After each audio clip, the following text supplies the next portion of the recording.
Bienvenida, mi gente. ¿Cómo están? Welcome to another episode of the Toma Todito Show. And today we're going to continue on with the series in which I'm depicting and doing a brief overview of some of the more notable fighting organizations that are out there. I know in episodes in the past, I ended up previewing or talking about Bellator MMA. I ended up talking about how excited I was about the UFC's lightweight division and how that's beginning to take shape and play out. And I did an episode to lead this series previewing and doing an overview of one championship. They're definitely not one to be ignored. And here are some of the, this is another one that's out there that's really notable. It's gotten a lot of attention. And we're going to talk about, let's do a preview of BKFC, which is Bare Knuckle Fighting Championship. BKFC is in at least stateside, and this is definitely a United States organization. Stateside, they're the first promotion to hold an official state-sanctioned and commissioned bare knuckle boxing event, and this is dating back to 1889. So this organization was able to put this together. Their first event was held in 2018, so they're 2 years old, and they attracted some big names, right? Some of the more notable names that they've been able to attract, both boxing and MMA. These are MMA names that I recall having competed at this event or with this organization. Beck Rawlings, we've seen her from UFC days. Artem Lobov, right? One of Conor McGregor's close friends and training partners. Paulie Malignaggi, who's been a champion in boxing and big boxing. Now we see him as a commentator, right, for Showtime.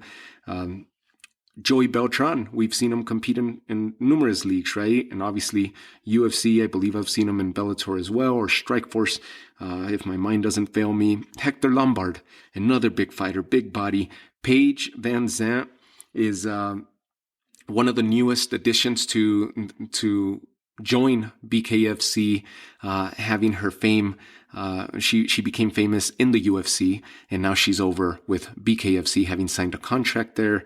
Thiago Alves, another former UFC star that I recall. Chris Lieben, from back in the Ultimate Fighter days.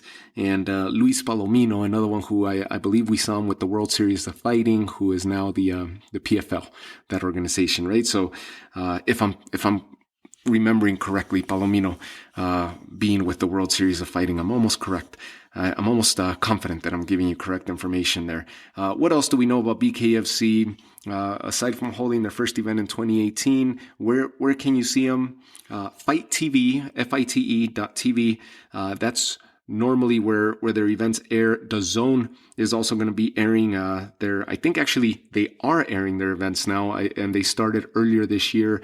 If I recall, July or August of 2020 is when they begin airing their fights. So that's another big platform for Bare Knuckle FC, and I'm sure they're going to gain a lot of viewership and a lot of fans because of the DAZN app.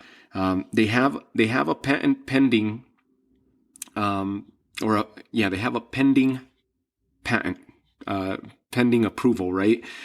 They created this 4-rope circular ring. So when people refer to the squared circle, right, these guys actually pulled it off, right? It's a circular ring which sits on a squared base, and obviously, hence the squared circle, right? So it's a 4-rope circular ring sitting on that base, and they're trying to patent it as something that they created, and it's the first time that we've seen it created, or at least put out in that form. And so good for them, something new that they put out there. So far they're very new to the sport. Like we said, 2 years in, they've held 14 events. The 15th is going to be taking place December of this year, as they close out the year, and it's going to be taking place December 11th. So check your local listings and see if you could check that out and give them some support. But BKFC, definitely exciting, and bringing it back to basics where boxing originally began, right? How boxing originally began, which was the bare knuckle boxing. So they're doing justice by it, and definitely one organization to keep in mind for entertainment, and one to support, right? To get behind on, as they're leaving their mark in the fight game. So for you BKFC fans, this one is for you. This episode's for you, dedicated to you guys. And we see big things for BKFC. Hopefully they stay alive and they don't go under. We know BKB was out a few years back where we saw Gabe Rosado fight Brian Vera, and I think they lasted 2 events, and by the third event they were done. So hopefully this organization stays around with us for a while. And check it out, guys. Check out your local listings for December 11th, and let's give them support.